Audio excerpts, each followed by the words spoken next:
We are gonna talk about the PSAT tonight, and I will answer any questions that you have. I won't see them as they come through, but we'll check the chat box after.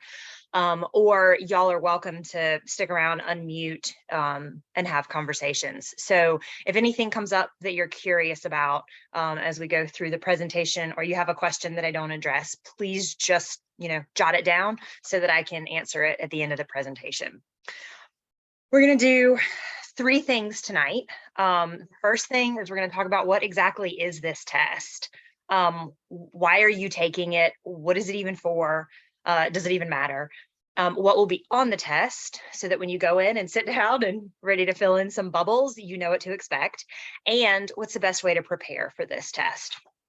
So the first thing, most important, why do you have to take it? The number one reason for the PSAT is that it is an excellent practice for the SAT. And that's, practice SAT, PSAT. Colleges are not going to see these scores. So you don't have to worry if things are not great. A lot of people, when they're starting to prep for the SAT, they say, well, I'm just going to go in and take an SAT and kind of see how it goes. The problem with that is that then you have an official SAT score. And so that is something that colleges could see depending on how you report the scores and where you're applying to schools. PSAT scores do not go to colleges.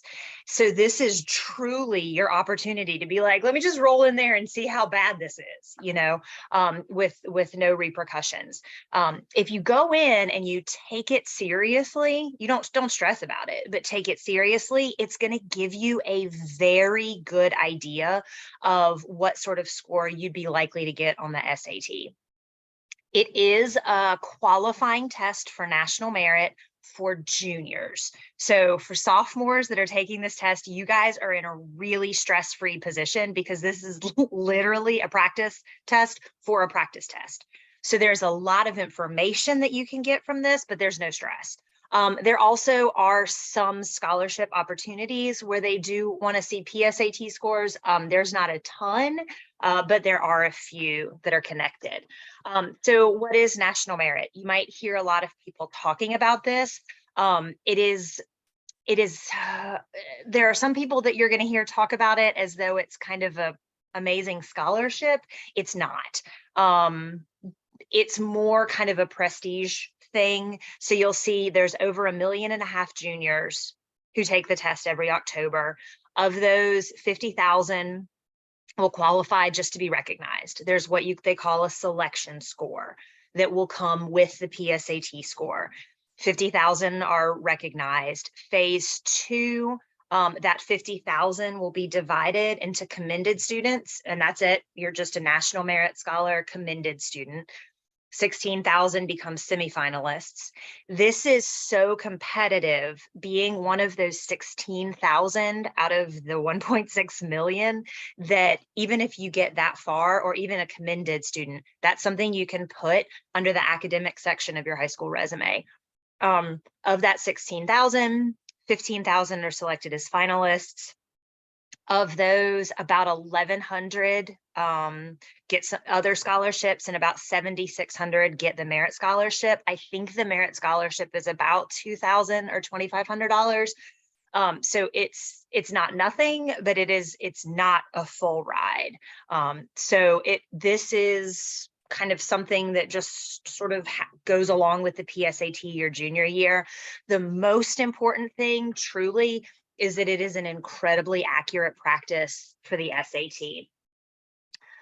So we're going to talk a little bit about the SAT and the PSAT together, because everything that I tell you about one of the tests is going to apply to the other test. So the first thing I want to talk about is why we're taking this test. And I mean, why do I need to practice for a test? It's just like an English test and a math test, and I've taken tons of English tests and math tests. What's different about this one? Great, I'm super glad you asked. Okay, so I am actually going to, okay, so I brought up the chat window, so I can see your answers here. So if you think true or false, admission tests, And by admission tests, I mean the SAT, the ACT, and the PSAT. Do you think, true or false, these tests measure intelligence? Real quick, just put it in the chat box, T or F.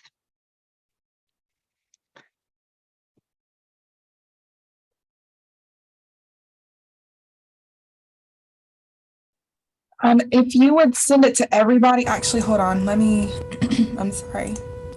Sorry, it was where students can only respond to me. So if you put your T and F in the chat box, go ahead and read Oh, all I of was like, people are not very active on this call. I got them all. Yes, put them back Ah, in. there we go. Good. Yeah, beautiful. There they are. Woo, I thought everybody was asleep. False. And listen to me, this is a very easy question to answer on a call like this, but think about some of the conversations you'll hear. You'll say, oh, I have this friend who's so smart. They got such and such on the SAT, you know, or so-and-so got this score on the ACT. They're so smart. We connect these scores with intelligence, but that's not necessarily what they're testing, right? What do you think? Can they be used to award aid, like financial aid, scholarship money? What do you think? True or false?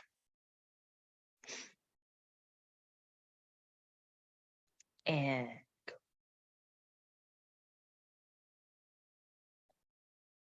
interesting. Oh, interesting. This one is true. So one of the things that when you'll start to, and you guys are in a little bit of an odd position because things are going to be changing a lot for y'all. The SAT is going to be going digital in your high school career. So when Crosby Scholars sends out the thing that's like, the SAT's changing, come here, Elizabeth, talk about it. Come back. But the, you know, the other thing too is whether or not colleges, by the time you start applying, if they're still going to be test scores optional, you know, those are test scores optional for admissions. A very good way to apply for scholarships is to have really good test scores. So that's another reason to try to bump up the scores, yes, for college admissions, but also for scholarship. Do these tests reflect your GPA in high school? So if you have a high GPA, you will have high test scores.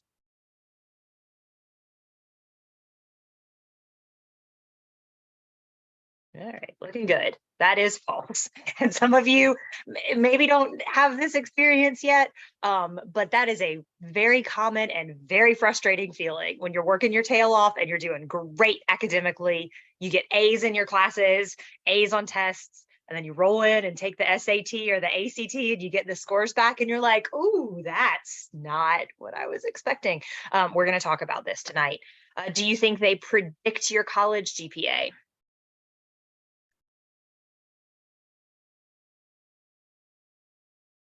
Mm-hmm. Good. Yep. Now, there is a little bit of research that does show increases in test scores can be linked to better college performance. Notice that I'm saying increase in scores and better performance. There's no real correlation with numbers, but what's happening there is that a lot of times students that are willing to put in the work to prepare for a standardized test are the same types of students that are going to be willing to put in the work to do well in college. But there is no research linking test scores with college GPA. All right, do you think that these tests can be prepared for? Yeah, definitely.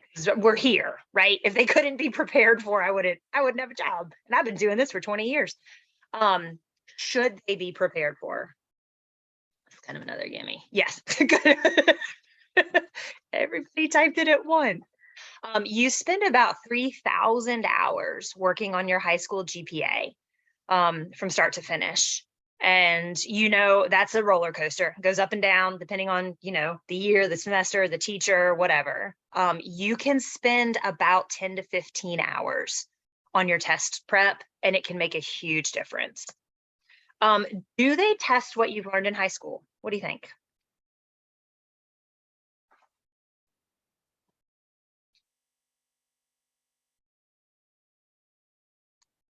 mostly trues, a little bit of a mix. So this kind of a trap answer, true and false. So you have to know comma rules. You have to know how to solve equations. You have to know how to read English. But these tests, I'm going to show you on the next screen, these tests are not designed to be straight content tests. The reason that they don't correlate to GPA or to, intelligence or whatever is because the only thing these tests reliably measure is how well you take the test, which to be very frank is why I have a job. I'm not meeting with folks for 12 hours to teach them 2.5 years of high school math. I'm teaching them how to take the tests, and that's what we're going to talk about tonight. All right, so along those lines, there's a lot happening in the next screen, but I'm gonna put it up here and then we're gonna talk about it. This is what, when I say they are not testing, or there's not a correlation. So test scores range from 400 to 1600. So if it was an even distribution of test scores, right, then we would be expecting to see a pretty even distribution, about 30% of everybody in each of the sort of 400 to 800, 800 to 1200, 1200 to 1600. What you're looking at here, though, is why this test gets to be a standardized test. The SAT, the PSAT, and the ACT are very good at giving this beautiful bell curve. And this data, this is from College Board. This is the distribution of scores from everybody who took the test in 2021. And what you can see is that 70 over or almost 60% of students scored in that 800 to 1200 range. So it is not an even distribution. We have this beautiful bell curve with a majority of students scoring around that average range, a few doing a little better or a little worse, and then a smaller number of outliers who do really well or really poorly. If you look, this next one, okay, there's a lot of numbers here. So, and I'm gonna bring this all together, but what I want you to look at here is if you, and this is 10th grade and 11th grade, and this is from the PSAT from 2021. If you students who are 10th grade with an average GPA of A+, 97 to 100, that means academically, they are missing almost nothing. They have gotten almost everything right across the board academically. Their average PSAT score was 1125. That means they got about half of the questions right, a little over. Average SAT score is a 1050, but a little over half. But they went from getting almost everything right academically to just over half of it right on the SAT. 11th graders, again, 97 to 100 GPA, almost everything right academically. Average PSAT score of 1200. That means they got about 65, 66% of it right. So what your takeaway is not panicking. Don't panic. What your takeaway is, though, is that you've got to understand that this test is designed to keep students in that bell curve. The SAT is designed to be a little bit tricky. They want almost everybody to get easy questions, about half of people to get the medium, and very few to get the hard questions. And that keeps everybody in a really nice bell curve. So what you've got to do is College Board will tell you, well-meaning adults, some counselors, some teachers, they're going to tell you, as long as you're doing well academically, as long as you are good at taking tests and you've got good grades and you're keeping up with your schoolwork, you'll be fine on the SAT. The data from College Board says differently. And what you're going to do about it is you're just going to learn how to take the test. Say, okay, well, how is this different from my math test or my English test? and then you practice it, and then you get better at it, and your scores go up. Okay, so let's talk about how we're actually going to do that. This is where those numbers are coming from. So when you hear people say, and this, you'll see there's two separate score sets here for SAT and PSAT. You'll see in I think on the next slide, yeah, the SAT is a little bit longer, and so the score is out of 1600, sort of the traditional 1600. So if you say, well, I got an 1170 or I got a 1230, everybody knows what that means. Every college, every guidance counselor, every person who's ever heard of the SAT has a frame of reference. And that's why schools use that. Because you could say I have a 4.2 GPA, and school, colleges are like, okay, but like, were you getting C's in all your AP classes, or were you getting 100 in, regular classes, or were you challenging yourself, or what opportunities did you have available? The GPA doesn't give as much information. But when you say I got a 1250 on the SAT, colleges say, okay, we have a frame of reference. The PSAT score is a little bit less because there are there's a fewer number of questions. There's a little bit of a logic gap there for me, because that sort of assumes that every question that isn't there you would have gotten right, but that's okay. It's not a big deal.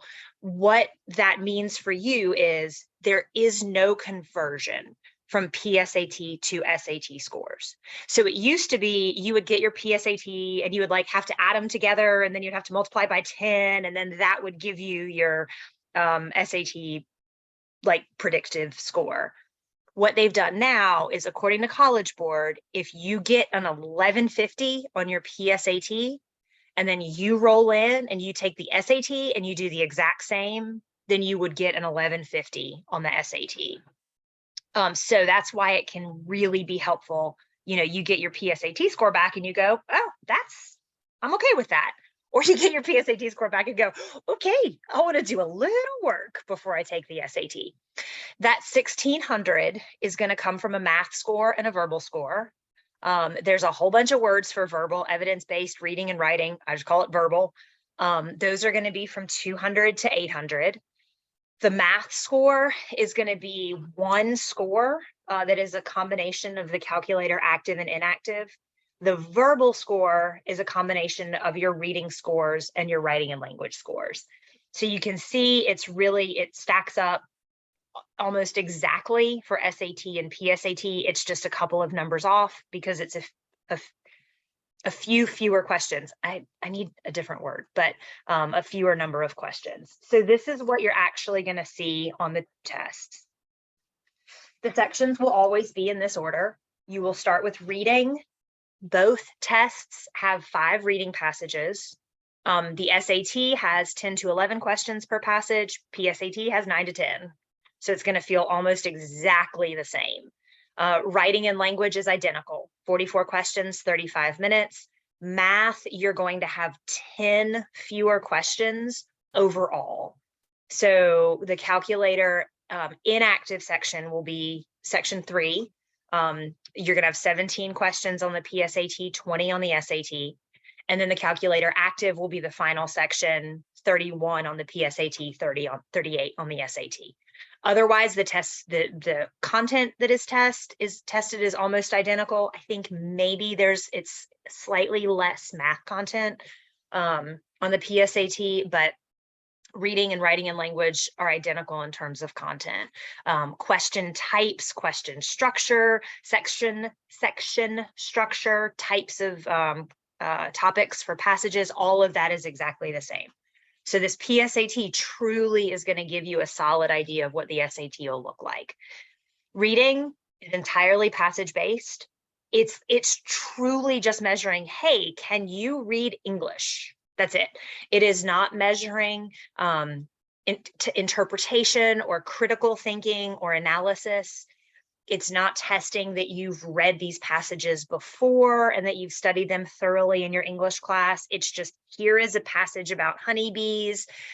Here is an excerpt from this historical document. Can you answer 10 questions about it? That's it.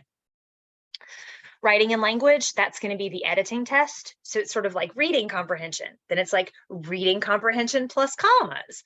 They're going to test punctuation rules. They're going to test editing, like moving sentences, deleting sentences, basic grammar, transitions, apostrophes, verb tense, pronouns, things like that. So we've got reading comprehension with commas, reading comprehension with numbers. The majority of SAT math is algebra 1 and 2. That's it. It used to be pretty evenly spread between algebra, geometry, and arithmetic. But when they changed the test in 2016, they really, really shifted the focus to be very heavily on algebra. So mostly algebra 1 and 2. There is some problem solving and data analysis, things like conversions. You know, if this thing can go this many meters per second, what is its speed in kilometers per hour? You know, that kind of thing. Two-way tables. A very light dusting of trig and geometry. On the SAT, out of 58 reading question or math questions, there's going to be about 6 or 7 that are trig and geometry. On the PSAT, out of 48 math questions, there's going to be maybe 3 or 4. So if geometry is not really your thing, then welcome to the SAT. If geometry is your thing, don't worry, the ACT has lots more geometry, so you've got options. Okay, so how do you prepare? So now we know why we're taking it. We know what it looks like. Now let's figure out what we're going to do about it. Oh, yeah, I forgot to put these on here. This is Name the Quadrilateral. And you can see that someone has named the quadrilaterals: Bob, Sam, Tedison, Kate, and Harry. Find X. So the point here is you have to sort of know how to take a test, right? You've got to know, like, well, what am I actually supposed to do here? Because technically neither one of these is wrong, but they didn't take the test the way they were supposed to. Okay, so what I want you to do is, in your minds, you've got these files for how you take a test in school. What we're going to do is we're going to say, okay, that's how we do it in school. Here's some strategies for these standardized tests that are going to be a little bit different than what I'm doing in school. The first biggest strategy is pacing. There is no guessing penalty. You're going to hear, like, there's some discussion like, well, what do you do if you don't know the answer? Don't leave it blank, because a wrong answer can't hurt you. So if you have no idea and you just leave it blank, you have a 0% chance of getting it right. If you have no idea and you bubble in A, you got a 25% chance of getting it right. So, you know, 1 out of 4 versus 0, right? Don't leave anything blank. However, you should not be attempting every single question unless you are legitimately shooting for a very competitive score. What you should be working on is whatever the number of questions is you need to get to your target score. So let me show you. All right, so in a math class, you have a test, you go in, you finish the test, right? You answer every question. You're not going to ever walk in your math class and be like, hey, math teacher, I want to do fewer questions so I can get more points. Your teacher's going to be like, yeah, no, that's how you're going to fail the test. So that's how you might come in and approach the SAT. So let's say you do all 58 math questions. Numbers on this example are going to be for SAT, but the concept still 100% applies to PSAT. So let's say you do all 58 math questions. Remember when we talked about that bell curve? And I said the easy questions almost everybody gets. The medium questions about half of people get. And those hard questions almost nobody gets. So keep that in mind because you do all 58 math questions, right? Because I mean, you're supposed to finish the test. It's a test. That's what we do. But there's some that you don't know. There's some that take you a little while. There's some that are really tricky and you just have no idea what they're asking. And then you run out of time. So you do all 58 math questions and you get half of them right. Okay, so that gives you about 26 raw points, scale score of 500. So that right off the bat, and I don't have this slide in this particular presentation, but that gives you 1,000. If you can get half the questions right on the SAT, that gives you 1,000. And there are over 30 colleges and universities in North Carolina alone, where an SAT score of 1,000 puts you in range. So on that math test, you get 50% right, you blew it. Like not even like you barely failed, but you participate in class, so the teacher gave you a D, like you wiped out. That thing is not going on the fridge. On the SAT though, if you can get 50% of them right, that means, hey man, you can start applying to college. Good job. Okay, but we're changing things. So let's say that instead of doing all 58 questions, I just slow down. I focus on the easy questions and the medium questions. So I'm avoiding careless mistakes. I'm skipping the questions that I don't know what's going on, that are confusing, or that are going to take too long. I still have the same amount of time, but I'm answering fewer questions. So now I get 38 right, but I'm not done because there's still 18 questions that I didn't do. And remember, we're not going to leave anything blank.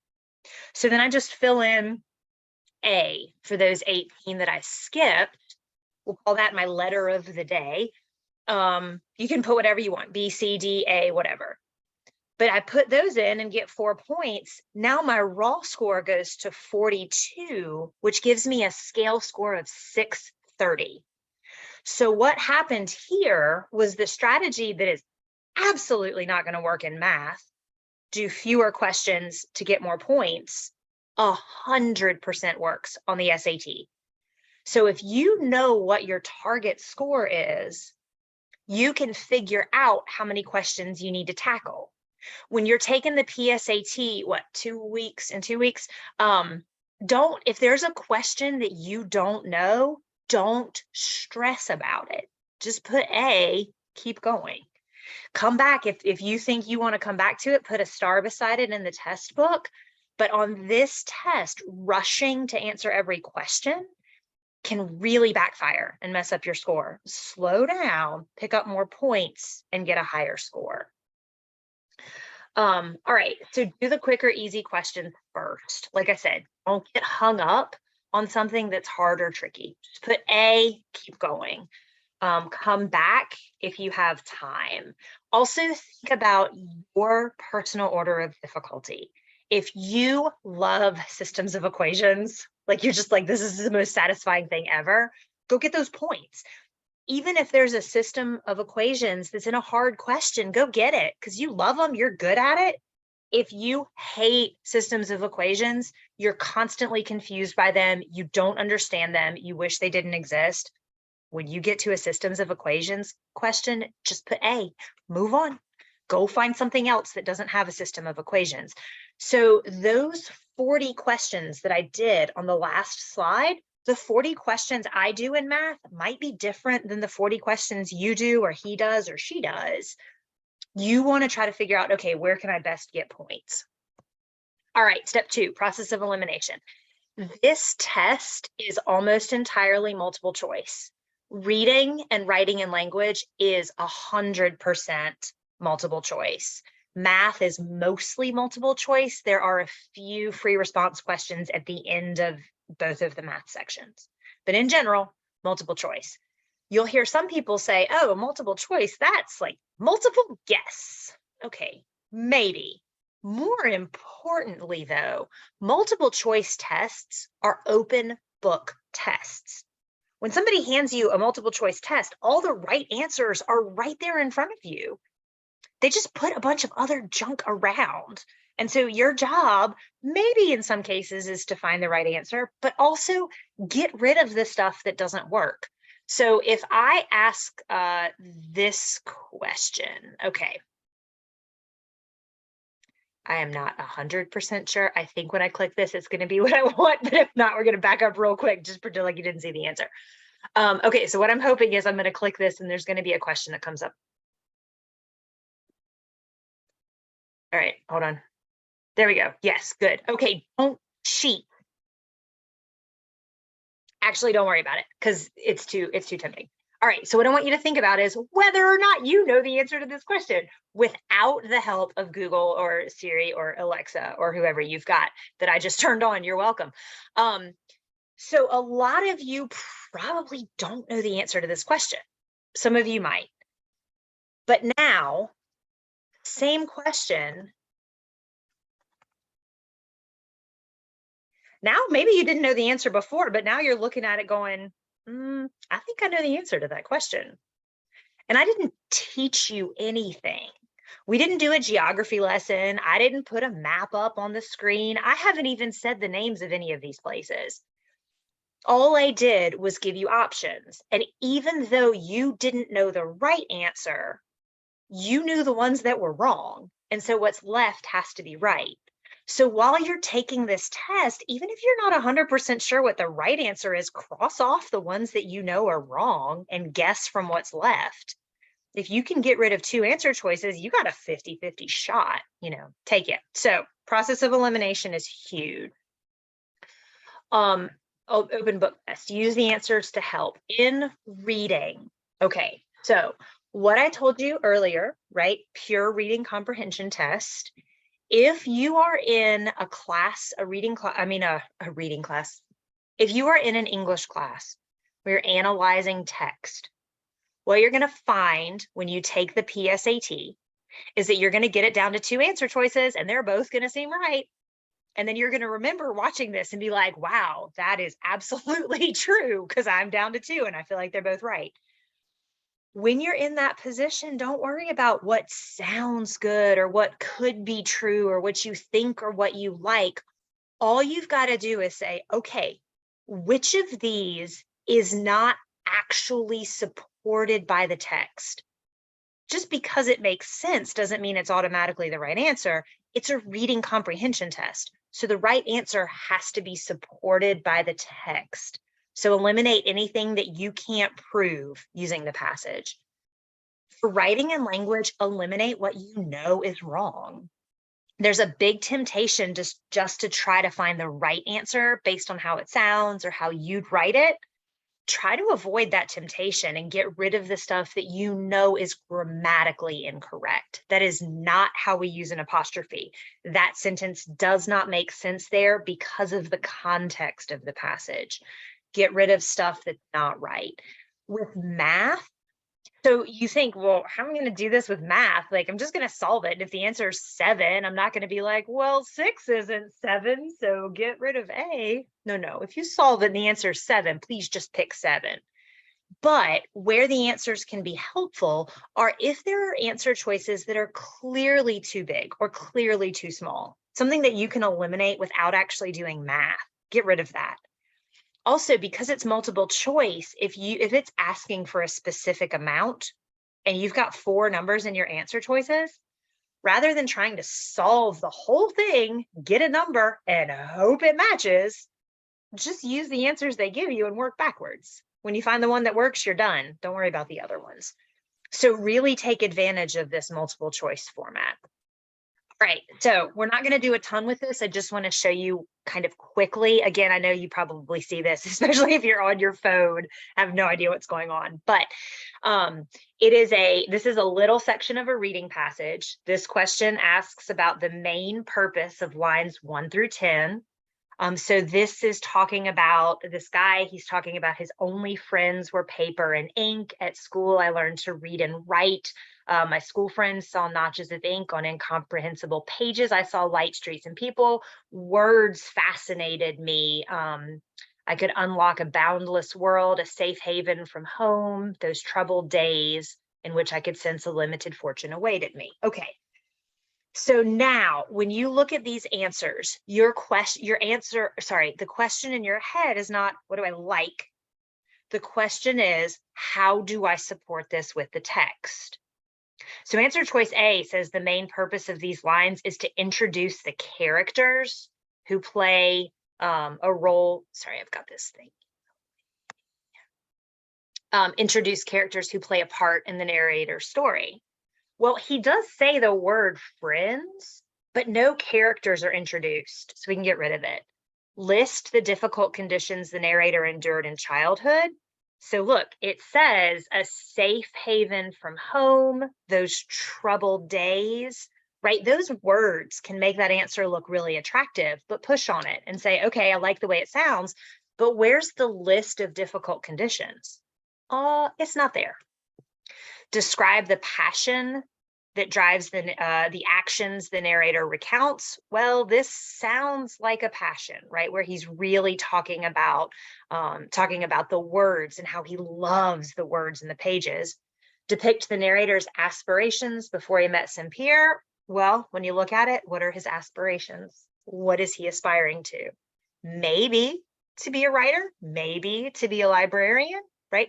Those make sense, but I can't prove it. I can't underline it. So I can get rid of that. C is the only one that I can prove from the passage. So as you're tackling the reading passages, that's the thought process that you want. What is actually there? What can I underline? For writing and language, getting rid of things that you know are wrong. So for question 1, I see that the verb occur is underlined, and then I see that the subject is one. Well, I'm not going to say one occur because you don't say he occur, right? You say they occur. So that would be a plural verb. So I can go ahead and get rid of A and B. Those both have occur. And then I also know, right, still singular, so I can get rid of they, it's got to be B. Notice I did not say, how does it sound? I didn't say, how would you write it? I said, what's the rule, right? And so you want to make sure that you're running through that. The next one, we've got a list of ing verbs, so we want to keep the ing verb. For the third one, I don't need to say something twice. The way it's written, I've got current and at this time, that's redundant. I want to make sure I'm saying things as concisely as possible. I can get rid of all the answer choices that have redundancy, which leaves me with B. So really focusing on what you know, what is right, what is wrong, what is provable. For math, here is how we can eliminate, whoopsie. Okay, well, that's fine. Got the wrong slide. I've already marked this up for your convenience. So what's happening here is this question's given us all this information. We're selling tickets. Tickets in chairs or on benches cost $75 each. Tickets on the lawn are $40 each. We've sold 355 tickets and we raised $19,250. Which system of equations represents that? So you can take that word problem and you can create a system of equations and then you can see if it matches, or you can just go through and say, okay, well, I know that bench tickets are 75 and lawn tickets, L, are 40. I can get rid of B because that puts 40 with B and 75 with L, and that's not what I want. I also know that we've sold 350 tickets. So the number of bench plus lawn has to be 350, which gets rid of C. Then the difference between A and D is that I'm multiplying the amount of money from lawn tickets and the amount of money from bench tickets versus adding. I don't want to multiply it. I mean, that'd be a great amount of money, but I just need to add it.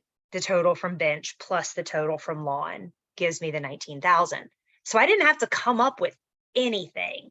All I had to do was go through piece by piece and eliminate what wasn't consistent. So again, you know, even with math, where it seems like, oh, I would just solve the question and then get the answer, you can really take advantage of the answer choices. All right, so before the test, if you are prepping, if you are nervous about the test, make sure that you are planning ahead so that the night before you can get a good night's sleep. It is a long test. If you have not taken the SAT or PSAT before, just believe me when I tell you, it's a long test. By the time you get to section 4, you're not really going to care anymore. Like, you're just like, I'm done. I want to go eat a cheeseburger. Why do I have to do more math? So if you can get a good night's sleep going into it, then you're going to be setting yourself up to be a little bit more successful. Try to get at least a couple of days. If you are a person that is prone to like test anxiety, the night before that test, that's when you have the dreams that like you get to the building and can't find the classroom, or you forgot to put on your pants, or you're working on the test and all your teeth fall out, whatever your anxiety dream is. But if you can get sleep a couple of nights before, good sleep, even if that night before is a little rocky, you're at least in good shape. Study the day before the exam. I mean, you can like review some notes, but you can't, if you're going to prep, go ahead and get going now. Getting ready for a standardized test is much, much more like learning to play an instrument, or learning a song for chorus, or learning a new sport. It's absolutely that get the foundational skills and then practice. So that's not something you can do in a day. So, get going now, or, ahead of time, the night before. There's not much you can do. At breakfast, do a little bit of review, kind of get your brain going. If you pick up, there's a PSAT practice test that you should be able to get from your counselor, that you can look through. There's stuff available online if you want to take a look before you go in. And then eat your regular breakfast so that you've got some good energy in you, because again, it's a pretty long test, so you want to make sure your body is prepared, as well as your mind. Okay, so that's PSAT in a nutshell. I am happy to answer all your questions. I think right now it would be easiest if you just want to throw them in the chat. Literally, I didn't even know that was yes, the process of elimination is definitely your friend on this test. And on the ACT as well, ACT is 100% multiple choice. There are no free response questions on the ACT. So yes, take advantage of those answer choices. All right, what other questions do y'all have? How do you know how many questions you need for your target goal? That's a really good question. If you get a test book, so if you have like an ACT prep book or an SAT prep book, you can find them online as well. And I'll find out. I might be able to send one. Jessica, if I send one to you, is that something you can make available to them? Yeah, absolutely. Okay. All right. I'll send some to Jessica. So what you want to do is you want to look and see, okay, so remember I showed you that the score is made up of the 3 test scores: math, reading, and writing and language. So you want to figure out, hang on just a second.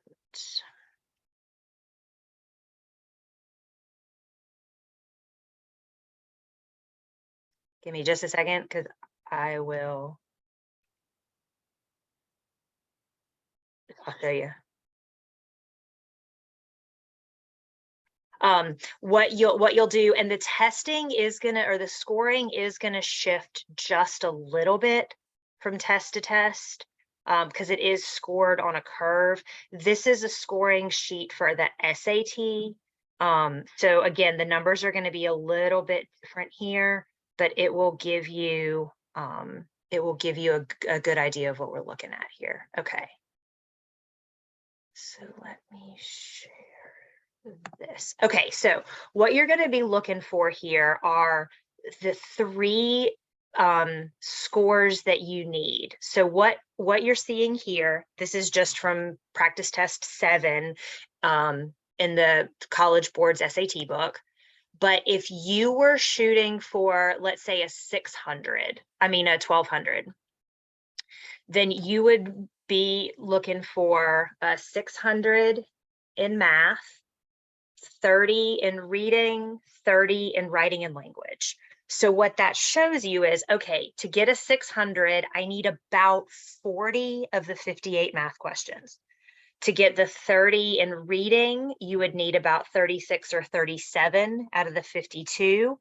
And to get a 30 in writing and language, you would need about 31 out of the 44. Now, the reason that I'm saying about kind of that sort of thing is because, again, it is scored on a curve. So as you look at different scoring guides, you'll see that it'll shift a little bit, but this will give you a really good idea. You know, if you're shooting for 1,000, you're going to be trying to target about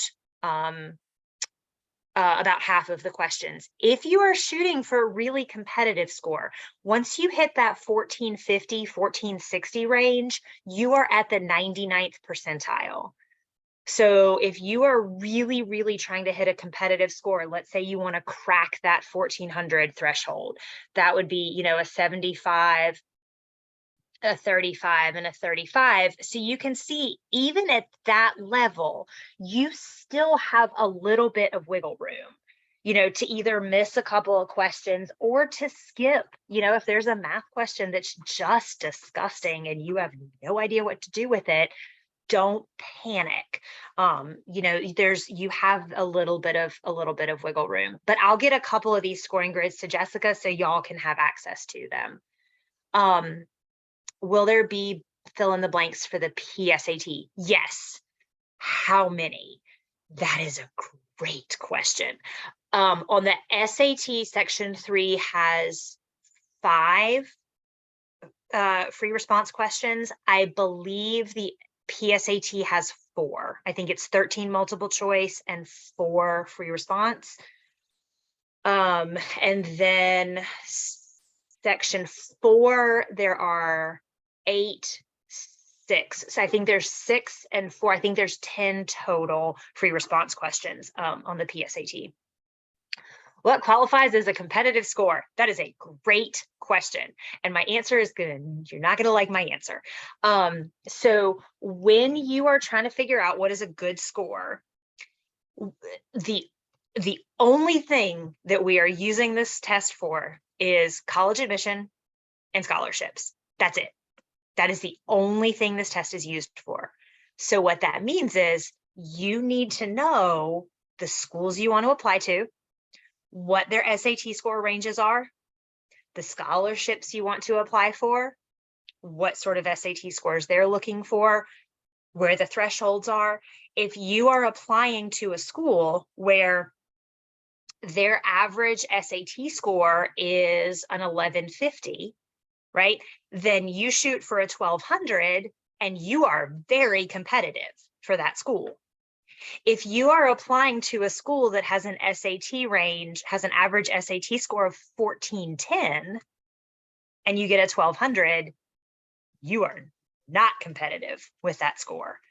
So in order to figure out a competitive score, a good score, you got to start doing some research. And I know as sophomores, you know, some of you are like, I got some ideas. And others of you are like, that's not even a blip on my radar, which is fine. The PSAT can be a good place to start. You know, you get that score back and you're like, okay, well, here's how I did with very little prep.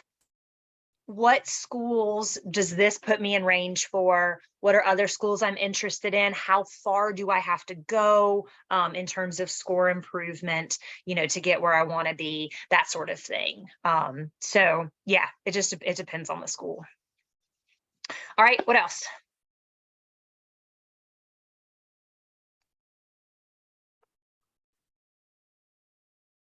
Is that it? No more questions?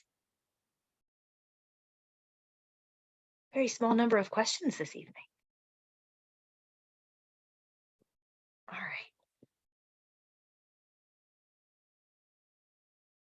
Okay, well, I'll hang out if anybody's got any questions that you don't want to ask to the group at large, and I'll hang out and answer a few questions. But otherwise, I appreciate you guys. Thanks for coming out. I will get those forms to Jessica, and I'm going to toss it back to her now. Thank you so much. Awesome. Thank you everyone for joining today. Again, if you have any questions, this is your time to get them answered. When I get the information from Ms. Owens, I will share that with everyone. We'll send you an email follow-up. We're also going to have this session linked to or uploaded to YouTube and linked so that we can share it. So if you would like to go back through and watch it before you take the test. The test, don't forget, is on October the 12th. So make sure that you follow along to all the things that Ms. Owens mentioned in order for you to get prepared. As I mentioned, you are going to get your Academy credit for participating today. So thank you for spending the time with us this afternoon. Please stay safe, stay dry. I know there's a big storm that's coming through. Thanks to many of you for spending your Thursday with us instead of going to your football games. I did realize that a lot of the games were moved to tonight. So thank you so much for spending your time with us today. Again, if you have any questions, Elizabeth will hang out. We'll hang out for just a bit. But other than that, you are free to go. Thank you so much again for your time. Have a good weekend.